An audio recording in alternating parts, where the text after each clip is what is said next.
একসময় পাকিস্তানে ধর্ম অবমাননার অভিযোগ মানেই ছিল আতঙ্ক।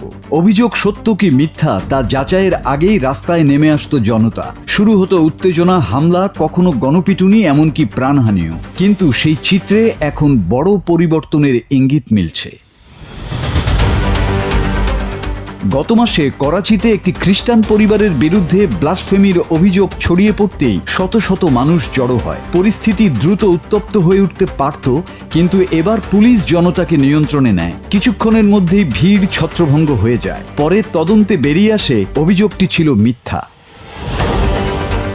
পাকিস্তানে এমন ঘটনা যে শুধু কমেছে তা নয়, পরিসংখ্যানও দেখাচ্ছে বড় ধরনের পতন। মানবাধিকার কমিশনের হিসাবে চলতি বছরে এখন পর্যন্ত নিবন্ধিত ব্লাসফেমি মামলা মাত্র 13টি। সাম্প্রতিক বছরগুলোর একই সময়ের তুলনায় প্রায় 2/3 কম।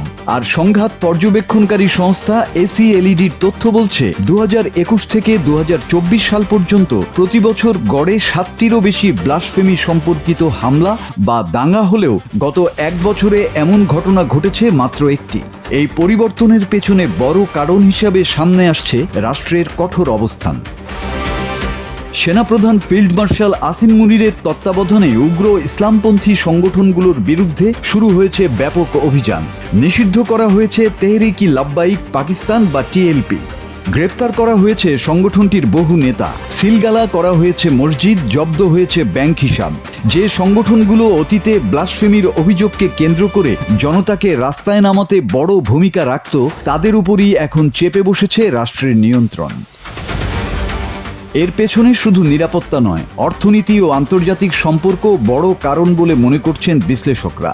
ইউরোপীয় ইউনিয়নে পাকিস্তানের প্রায় 1/3 রপ্তানি যায়। ফলে উগ্রপন্থী সহিংসতা শুধু দেশের অভ্যন্তরীণ স্থিতিশীলতাই নয়, আন্তর্জাতিক বাণিজ্যের জন্য ঝুঁকি তৈরি করছিল। একই সঙ্গে পশ্চিমা দেশগুলোর সঙ্গে সম্পর্ক উন্নয়ন এবং অর্থনীতিকে আরও আন্তর্জাতিকভাবে যুক্ত করার প্রয়োজনও পাকিস্তানকে কঠোর অবস্থানে যেতে বাধ্য করেছে। তবে এই পরিবর্তন কতটা স্থায়ী সেটি এখন বড় প্রশ্ন। কারণ পাকিস্তানের উগ্রবাদী নেটওয়ার্ক একদিনে তৈরি হয়নি। দীর্ঘদিন ধরে রাষ্ট্রীয় পৃষ্ঠপোষকতা ও রাজনৈতিক সমীকরণের মধ্য দিয়ে বেড়ে ওঠা এসব গোষ্ঠীকে পুরোপুরি নিষ্ক্রিয় করা সহজ নয়। আজ তারা নিয়ন্ত্রণে, কিন্তু রাজনৈতিক প্রয়োজন বদলালে কাল আবারও কি তারা রাস্তায় ফিরবে?